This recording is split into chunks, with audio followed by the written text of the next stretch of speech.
So this is the candidates for at-large counsel. And what we're going to do here is, and I'm going to introduce them all, but just so we're all clear, a candidate will get a direct question and they'll have 60 seconds to respond. And then every other candidate will get 30 seconds. It's kind of a different format. We'll see how it works. There'll be everybody will have plenty of chances to speak, but they'll have to keep an eye on the clock. The other thing I'd suggest with this is, and you're the audience, you can do what you want, but since we're going to try to keep it moving, I think if you interrupt, applaud, every time someone speaks, it's just going to take away from the discussion. So that would be my suggestion, okay? All right then, let me introduce the candidates before we get started. Okay, way down, farthest away from me, we have Arthur Petroselli, who is representing the A. Meriden Party. Next to him, we have Ernestine Holloway, who is a petitioning at-large candidate. And then we have Dan Zaborowski, a Republican who's at the Republican We the People group. And next to him is Bob Williams Jr. And down here closest to me, the table of Democrats, we have Michael Cardona and Michael Rohde. And what we're going to do is, we're going to, just to bring some order to this, we're going to start with Arthur Petroselli is going to get the first question, Jeff and Matt, and then we're just going to work down, okay? And then do our best to keep track of who goes next in the 30-second response. But Ernestine, how it'll work is once Mr. Petroselli gets a question, you'll have 30 seconds, and it'll just come this way. Okay? I think I confused myself. I hope I didn't confuse anybody else. All right, let's start. Thank you. Okay, let's start with a question to Arthur Petroselli. Thank you. Mr. Petroselli, about 6,000 residents last summer voted on a budget referendum and sent the city council back to the drawing board and asked them to cut spending and lower taxes. Do you think the council has done enough in the last year and a half to cut spending and lower taxes? They didn't do anything.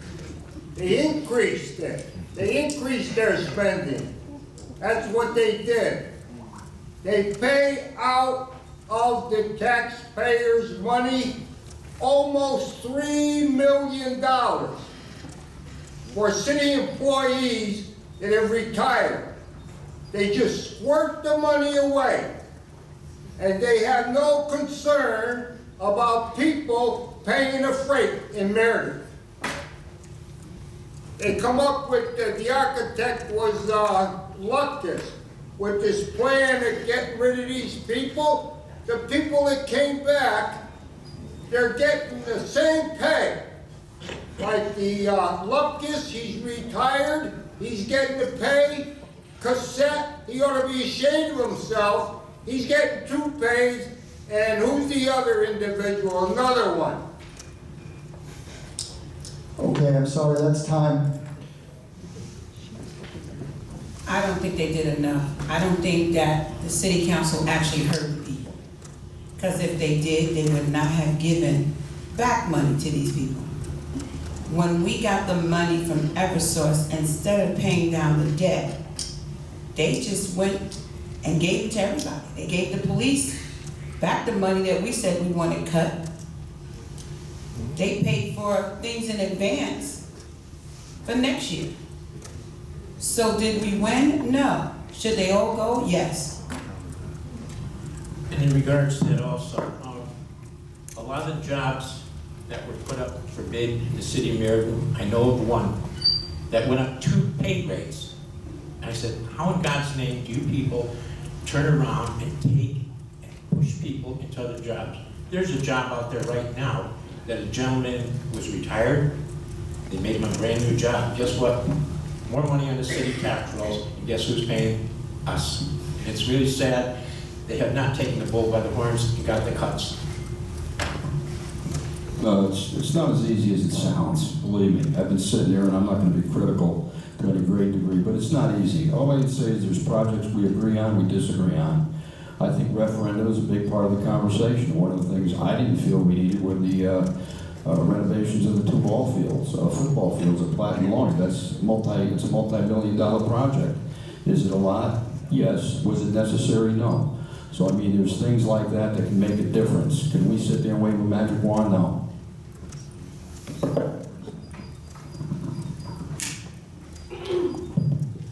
Okay, so the conundrum for the council is to balance services with keeping taxes as low as we can. And we continue to have conversations as a council with the city manager to find efficiencies in each department.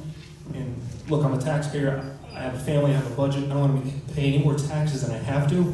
So we're trying to keep the mill rate as low as we can while not minimizing or damaging the services that we provide to the residents. Thank you. If someone asks me if I want my taxes cut, I'll be the first one to raise my hand. That's an easy one. But that's only half the issue. Because when you cut, things happen. There are consequences to that. And we lost police officers in various areas. We lost school resource officers. We lost the bookmobile. The fire department started charging for services they never had to charge before. That's the reality. So it's easy to call for cuts, but we need to understand what the consequences are. And if we're going to make cuts, let's make them careful and prioritize them, not across the board, because that's unintended consequences. That's time. Okay, you know what, we're gonna tweak this a little bit, because I felt like everybody was rushed. So what we're gonna do is, we're gonna have everybody who's asked a question directly get 90 seconds, okay?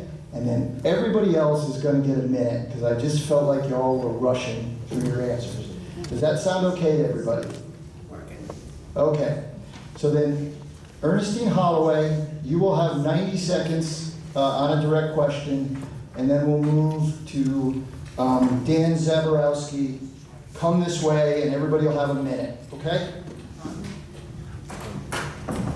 Bad question to Ernestine. Yeah, I want to go back to the issue of panhandling. City manager gave a presentation to the council recently. In it, he talked about a couple ways the city can address it, both through coming up with long-term solutions for homelessness, but also adopting local ordinances to legislate panhandling. So I guess how big of an issue do you see panhandling, and what should the city be doing, if anything, to address it? Panhandling is a huge issue.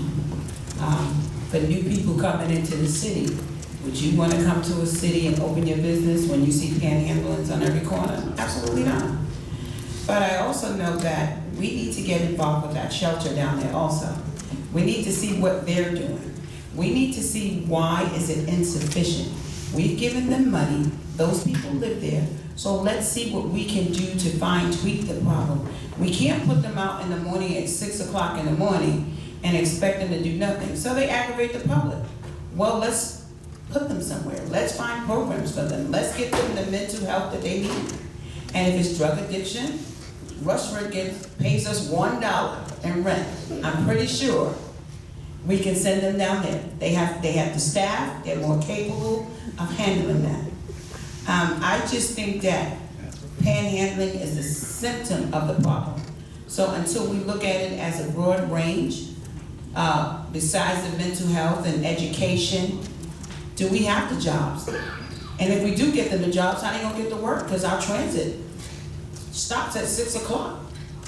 So if they get a job third shift, that wouldn't work. So we need to fine tweak some of everything so that it can work effectively. And again, to elaborate on panhandling, my biggest thing was in 1996, Tony Tomasetti, who was councilman at that time, enacted a change in our charter, chapter 148. It has never been put into our charter. I don't know why. I keep asking city manager, why is it not there?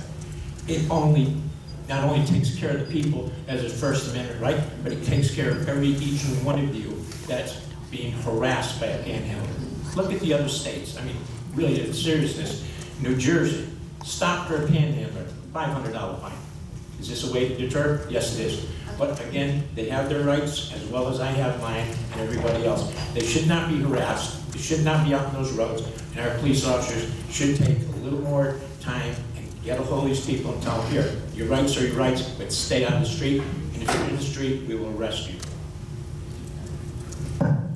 How big of an issue? It's a huge issue. Earlier today, the question was posed about perception and why people aren't gravitating towards the city of Meriden. Again, when you have someone out there panhandling and they're actually coming into your private space, to your vehicle, looking for dollars, that's an invasion of privacy. I really don't know how we deal with it. I've had personal conversations with the chief and the city manager. I know that the city manager is aggressively looking into ways to deal with this, but again, it comes into a First Amendment right. And how do we deal with it? I don't have a magic wand for that. Again, I can tell you the city is working on that solution.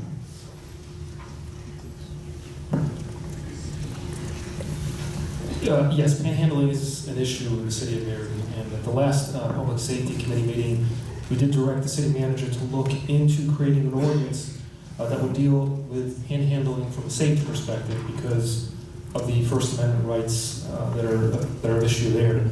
So we are specifically dealing with it in what is occurring in high traffic areas and intersections. And look, there needs to be a holistic approach to this. It can't just be enforcement.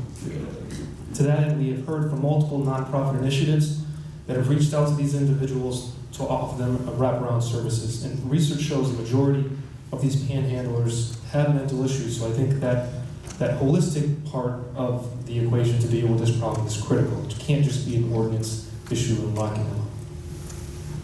I think I'd just like to correct a false statement that was made that the city never put into place the panhandling ordinance. It was ruled unconstitutional at the time and therefore never went forward.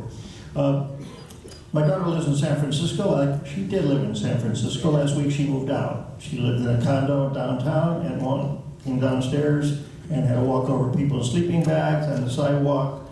It's really gotten out of hand. But it's been said there's no magic bullet for this, there's no easy solution, but certainly some of the elements are being able to provide mental health services to people, making sure there are homeless shelters and outreach available, making sure that people have food and a place to sleep every day, and take care of those needs first. There's some people who game the system, we know that for a fact. Public safety is a major part of this as well. If we've got aggressive panhandling, there is something we can do about that. But it's a wide-ranging issue, and a lot of things need to happen, and we're going to take that on very soon. Okay, Arthur Petroselli, you would have 60 seconds 60 seconds for what? to rebut on the panhandling question. Panhandling you can't do a thing about. That's the right of the people. You can panhandle anywhere you want in the world, in the United States. The Bill of Rights says that. Anybody ever look at the Bill of Rights, the rights of the people? Anything the city or the state or the government, what gimmick they come up with, the Bill of Rights trumps everything. Read it, look at it. Everybody's entitled to a trial by a jury, everybody. And the courts will tell you no. But you're entitled to a jury trial. If it's civil, it's 6 people. If it's criminal, it's 12. They're wasting their time with that. Why don't they pay attention to how much they squirt away all the time? Our money, our hard-earned money, they waste. Okay. All right, so the next question is going to go to Dan Zaborowski. And actually, Does Ernestine get a chance to mention? oh, I'm sorry. Did I cut Ernestine out? I'm sorry. No, we started with Ernestine. No. You, right. Yes. Okay, so like I said, I finally got one right. The next question would go to Dan Zaborowski. And actually, I'm going to ask it if that's okay. Yes. Okay. Okay, many downtown, this comes from the Chamber of Commerce. Many downtown structures are old and require investment to allow potential tenants to operate a business.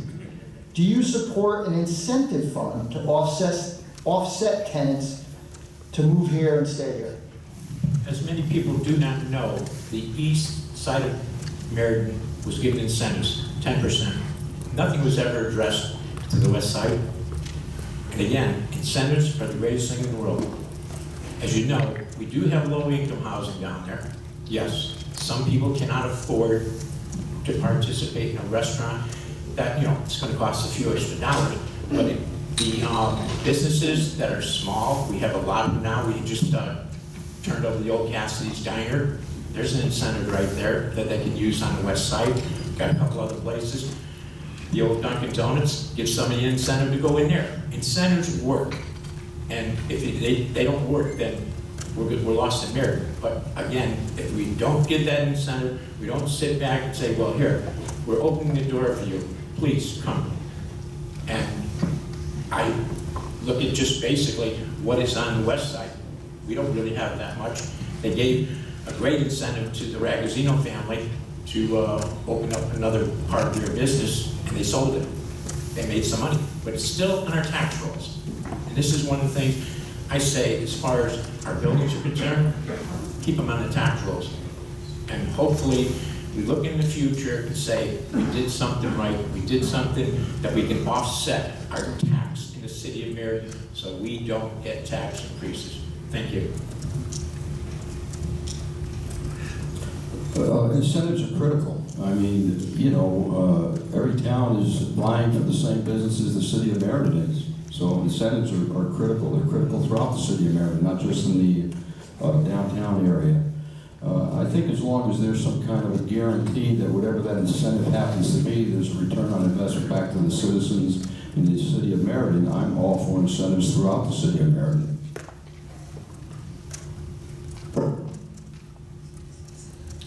I would agree, and I also think that incentives work, as they've shown across the city in different areas where we've used them. And I think if we were to analyze the situation and there was enough support on that, I would move forward with an incentive to improve the buildings in the downtown and west side. Thank you. Empty buildings generate nothing for us but trouble. Not only do we not get money for them, but we wind up having to maintain them or try to keep them from falling down, and they're a major blight on our community.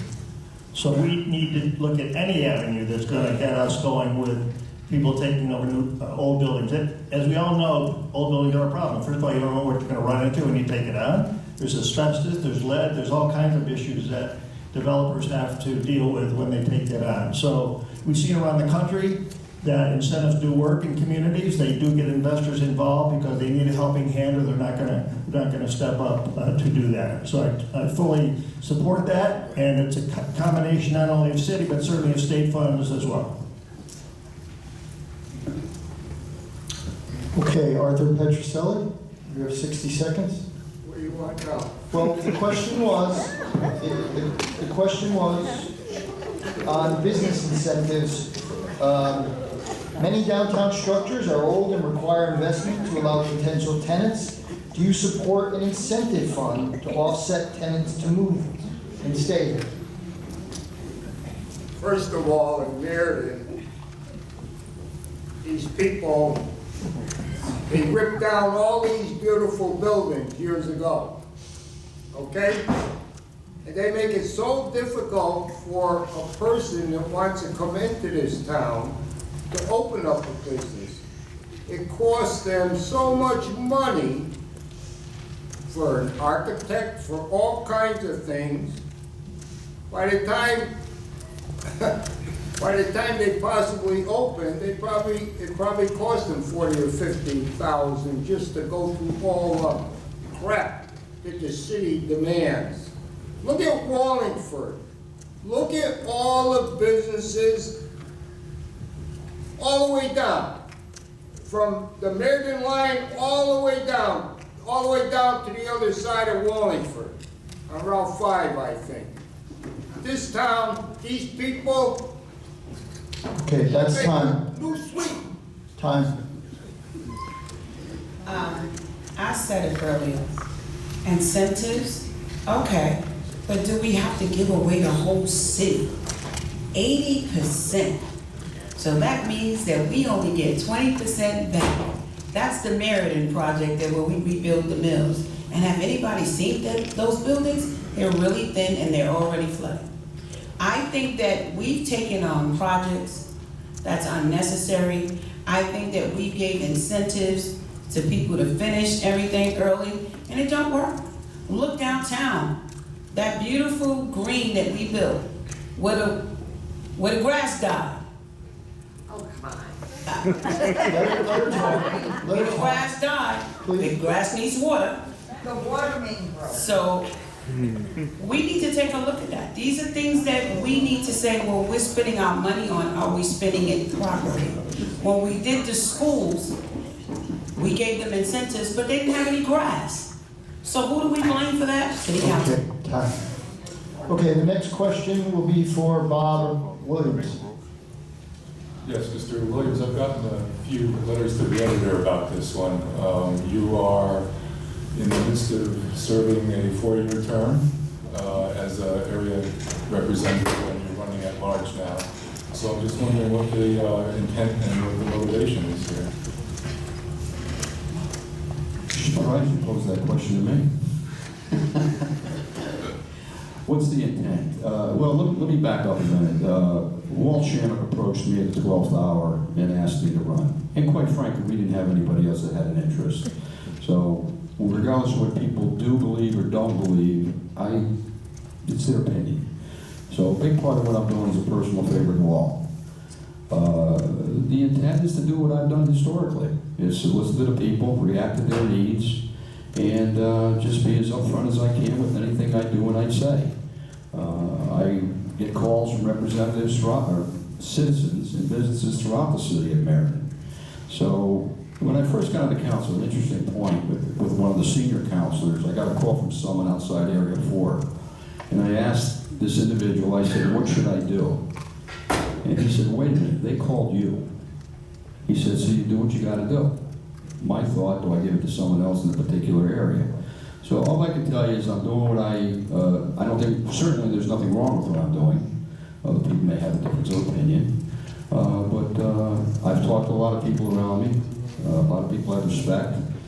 So I'm going to continue to try to do what I can, regardless of what my tenure is in representing the citizens throughout the city of Meriden.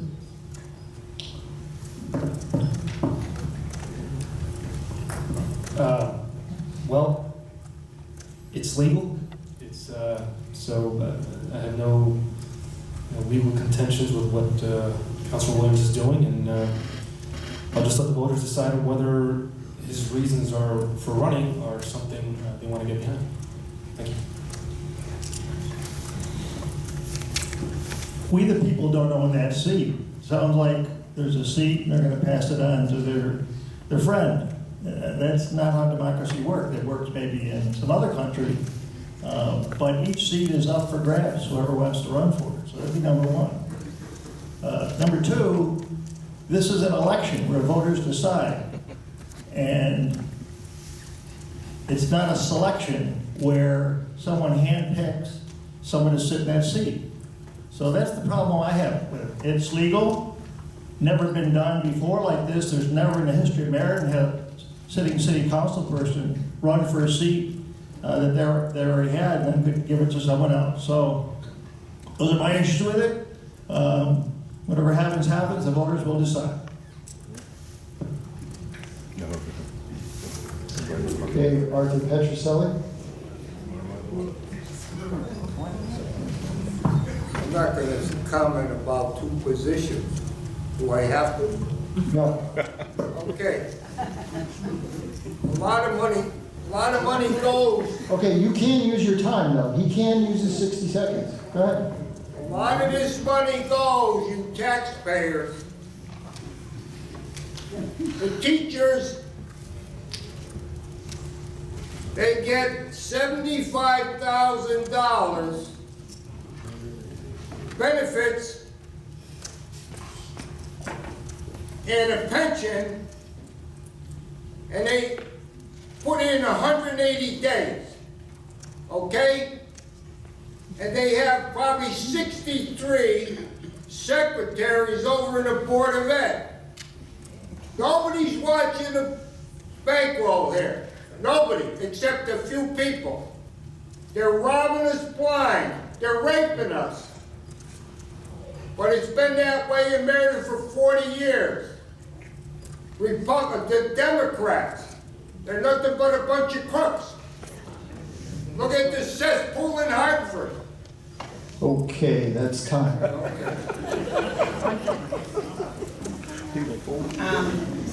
Do I think what happened was fair? No, but the people will decide. That's what's so beautiful about our democracy, is that the people get to vote and decide what they want. And that's what'll happen. But I'll use my time also to talk about my issue is the water. You can't drink the water here. They're pouring chlorine in it. It may kill your pet. Hey, it may kill you. They sent out these letters saying that if you have high blood pressure, you need to see your doctor. So that means the taxpayer are paying more money for some water they can't drink, and then you gotta pay your doctor because you try to drink the water or you try to boil it, which is salt. I think that if we took more time and stopped bonding and focus on the water, make it decent for us, people will come. Hell, I would move to a place that had good water. So Okay, that's time.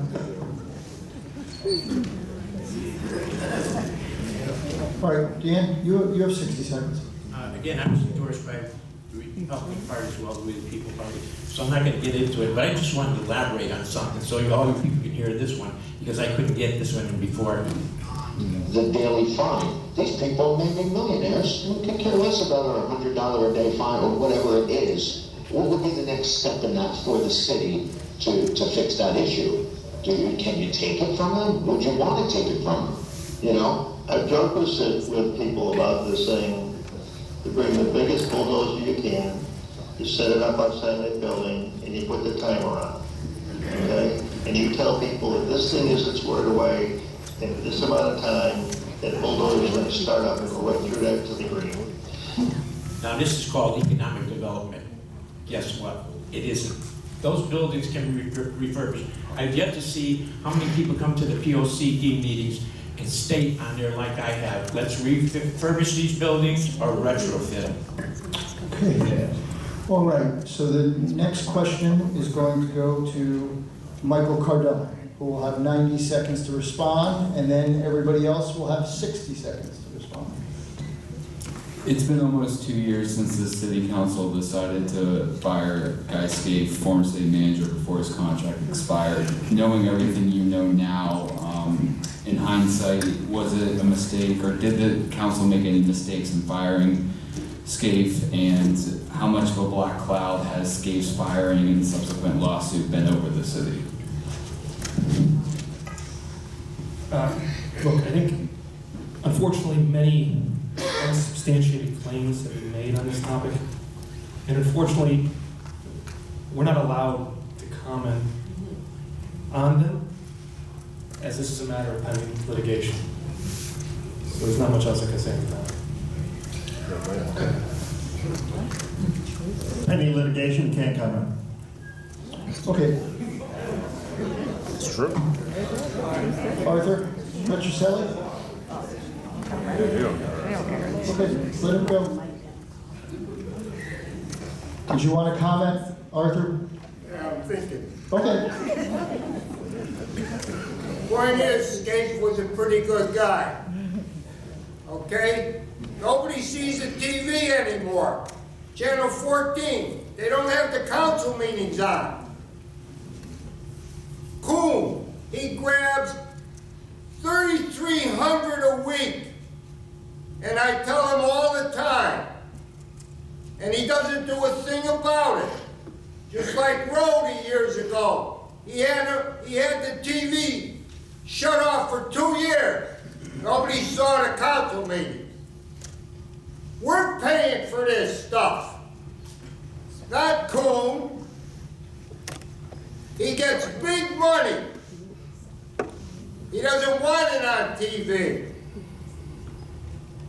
That's the problem. The problem is not these people, it's the people. They don't vote. They don't come out and throw these people out and try some new. Okay, that's time. Now, my opinion on Guy Scafely, I think the city council didn't do their job. They didn't vet him correctly. We paid $20,000 to have him vetted. And nobody saw something that if you Googled his name, you knew that he was already in trouble. It seems like Meriden likes to hire people that nobody else wants. So I did a little investigation. I went to Rocky Hill, and I asked them why they let him go. And what they said was we gave him an incentive, which is the favorite word of the people in the city council. Either he leave or we fire him. So they let him go and we hired him. He didn't like children, because I asked him about the basketball tournaments and stuff like that for children. He said it wasn't a priority for him. Now, did he uncover some things? Absolutely. And I can't wait to see what the rest of it is. Okay. Going back to that with Mr. Scaife, the sad part is, and I'll give you the figure, Mr. Kurz can concur, we are $154,375,000 in debt. And what are we doing with the city council? We are spending. The albatross they put up at the golf course, sorry. Bottom line is, yes, hangars are gonna make money, but we are definitely doing one justice to the people in the city of Meriden. We have not given our seniors the respect that they need. They need a senior citizen center. We have a building on Cookie Avenue. They can refurbish. These people can go down there and they can build up, and people can get apartments up there at a low rate. But what are we doing? Spending money. I said, stop your spending. I do it in my own household. If I can't go any further, then we don't buy it. Sorry. Thank you. Did the council make a mistake? I'm not going to speak for anybody but Bob Williams. I can tell you prior to his dismissal, firing, call it what you will, we had granted Mr. Scaife a pay increase. Shortly thereafter, he was dismissed without cause, and the only thing I can say is that I voted against it. Okay, so then the next question will be for Mike Rohde, and he'll have 90 seconds. Mike, pretty soon, as in within the next year, the police chief will be leaving, which means that if you're a counselor, if you're serving on a council, then you'll be tasked with selecting a replacement. What will you be looking for? How do you see that process unfolding? In any community, the chief of police is one of the most important positions we have. It's number one, public safety, which I think is first on everyone's mind. And we want someone who's going to get the job done. I've looked at community policing around the country. New Haven was the first one to do it, and we eventually went to the community policing model, which I strongly support. We need a chief of police who's active, who's out in the community, who's transparent, someone who can build trust and maintain trust with our community. Especially when difficult situations happen, we need to be able to trust that person. I would expect to have the community involved in deciding what qualifications and what qualities we want to have from the chief, and we would be listening to them as well, because this is a community decision. Certainly the final decision is the city council. I spent 14 years on the public safety committee, so I know full well what the police department deals with, what the challenges are, and what the issues are. And I would hope to be on that committee to help make a good decision about that position. Okay, Arthur Petroselli, you have 1 minute. As far as the police chief goes, I know that. The police chief, they could get one right in the ranks. They could put him on tomorrow. But this cassette,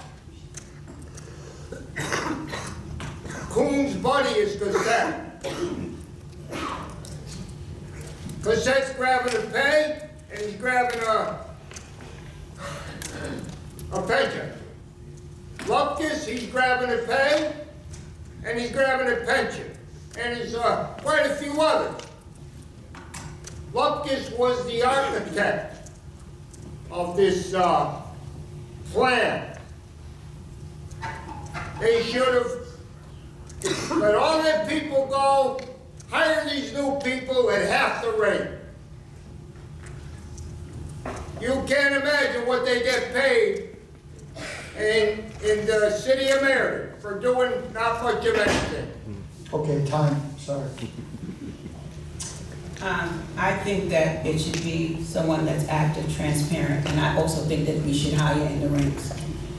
When you hire somebody that's already in the police department, they already know what needs to be done.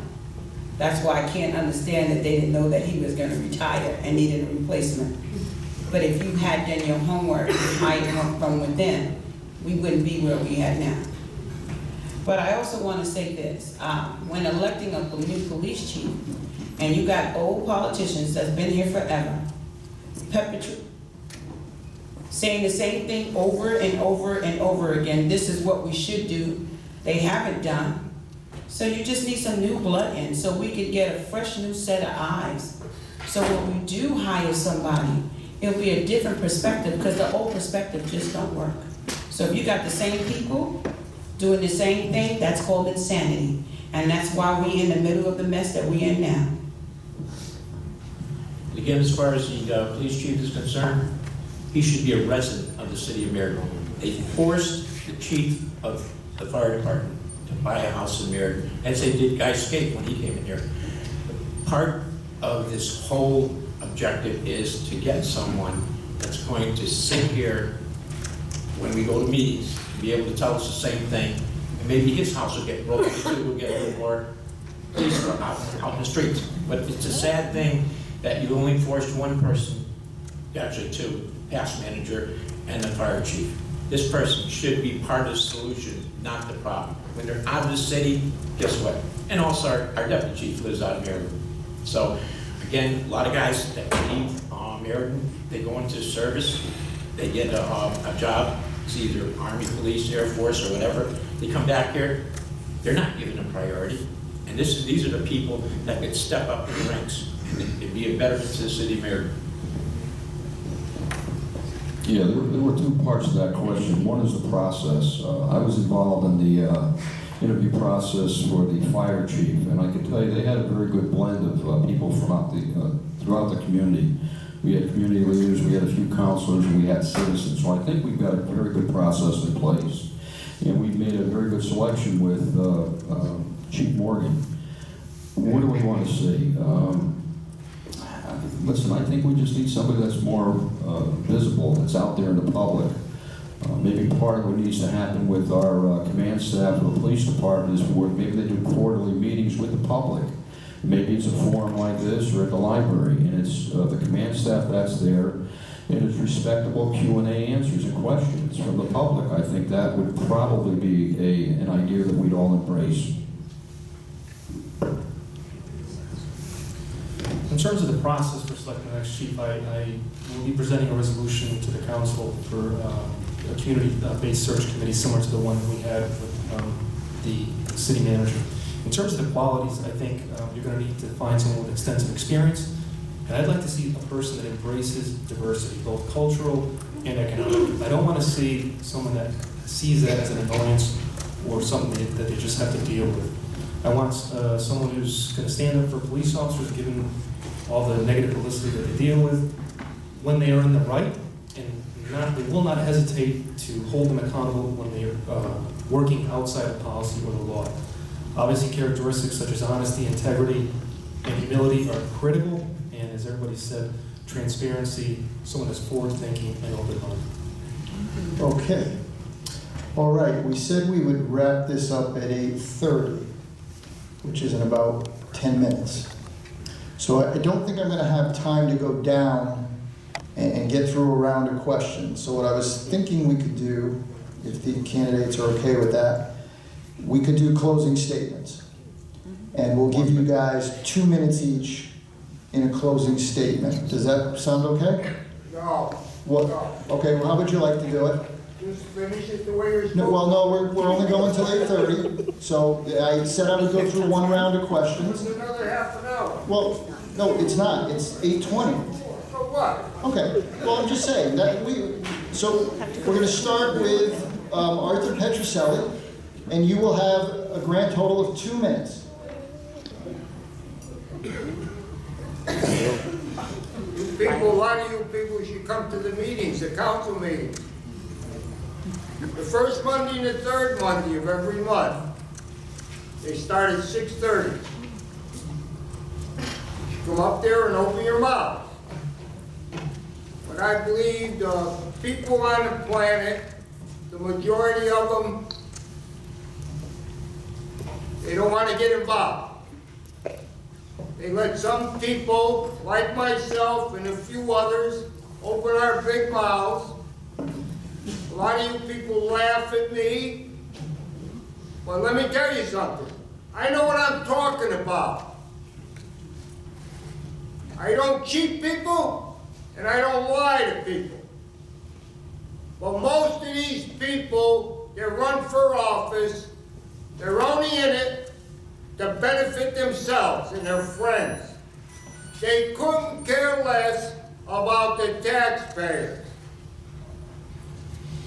DC, Hartford, Meriden, the Trumpster calls them the SWAT. They're not the SWAT.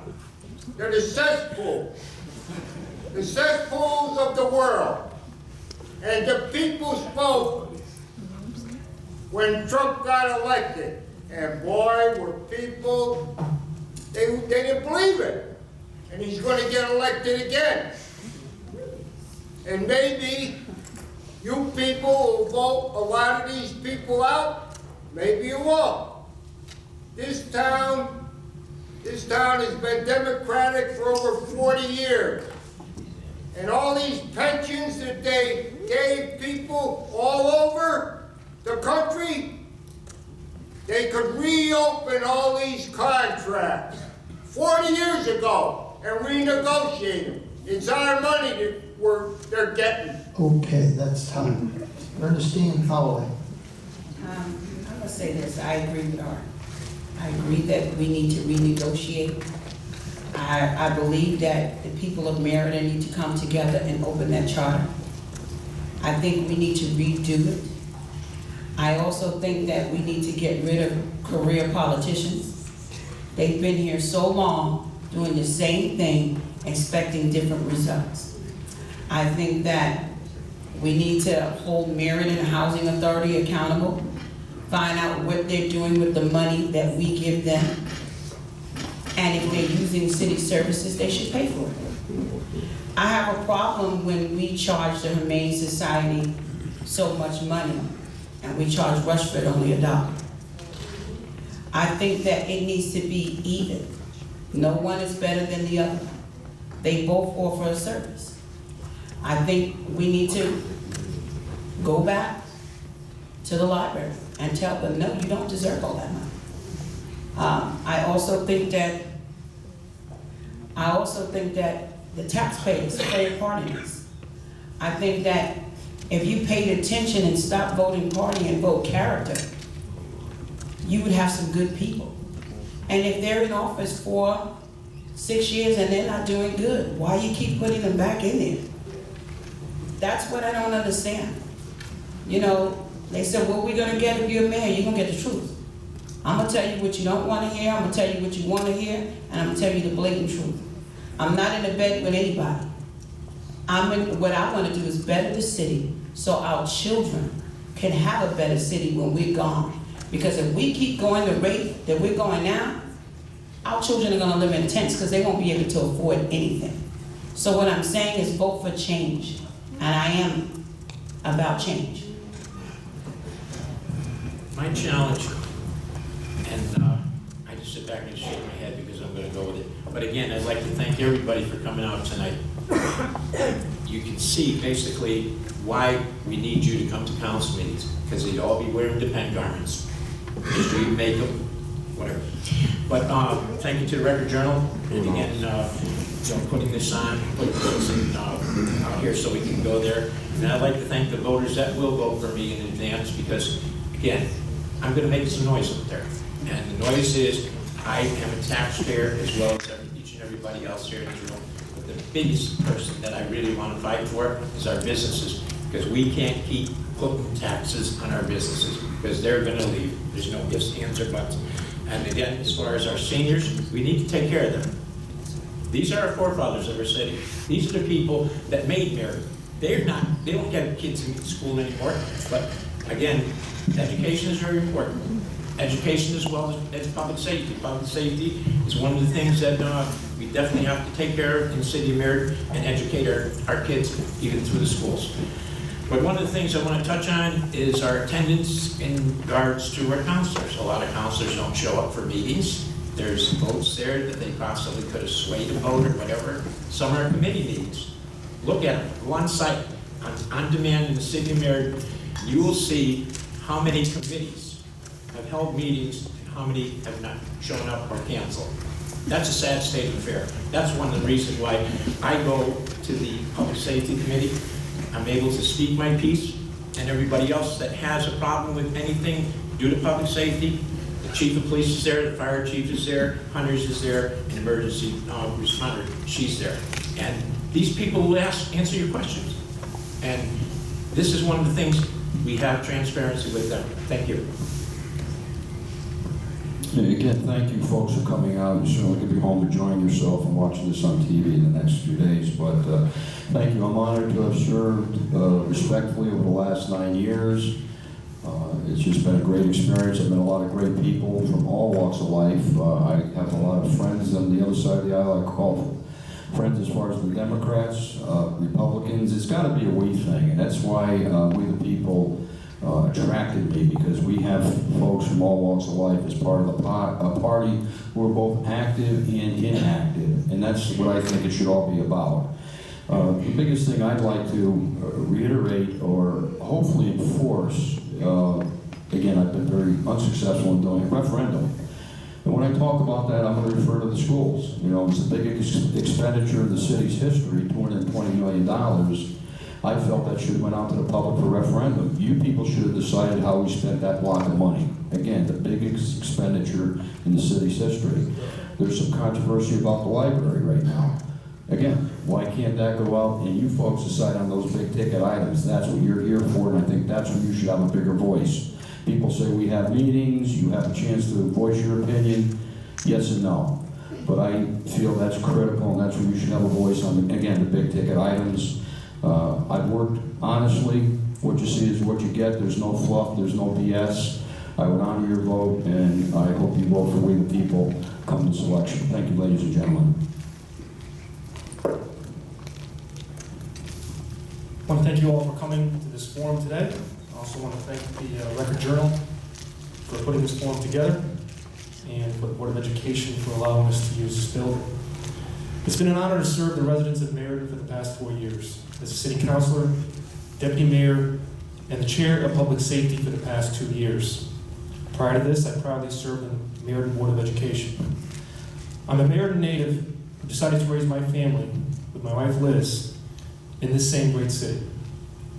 Although there are still several challenges to overcome, I would like to mention some accomplishments as well as some goals moving forward.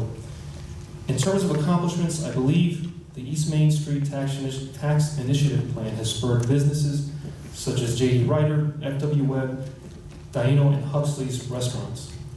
We've lowered the mill rate, and throughout my first term, we've consistently passed bipartisan budgets. We've also locked in developers for One King Place, the old hospital, with the goal to begin construction next year. Moving forward, I would support a more aggressive schedule of road paving with a long-term goal of getting on pace. I would also like to address the panhandling issue, specifically in high-traffic areas and intersections, and to continue working with nonprofits to address this issue. In order to take on these goals, I respectfully ask for your vote this November 5th. Thank you. Thank you. I also like to thank you all for coming out tonight. It's not a World Series game, thank God. But I appreciate people coming out and listening to what we have to say and getting back to us about how they feel about it. Thank you to Record Journal, Washington Middle School, and those who made this possible. 25 years ago, I was reading an article in the Record Journal, and they used to tell what happened 50 years ago, 100 years ago. You may remember that. It was in the language of the day. It was kind of fun to listen to how they describe things. And there was a quote in there from a councilman in 1890. And the councilman said this: Meriden has a huge downtown flooding problem. They should do something about it, but they probably never will. That was 1890. Fast forward 100 years, and he was so true. 7 major storms, multi-million dollars worth of damage, and we were left with a toxic waste dump of 14 acres in the center of our community. So I said, I'm going to do something about it, and I put a resolution to fix the flood problem. It's the only name on it. They thought I was crazy. Too much money, too complicated. 7 tries, we couldn't fix it. Well, we did. Look at what we have today. Flood control is the linchpin of everything good happening in Meriden. Why? Because that gave us the Meriden Green, the amphitheater. It allowed us to tear down the mills. It allowed the new buildings to go up. It allowed the new train station downtown. All because we kept downtown dry. And we took about 200 people out of the flood zone in the process. I'm committed to this community. I've lived here most of my adult life.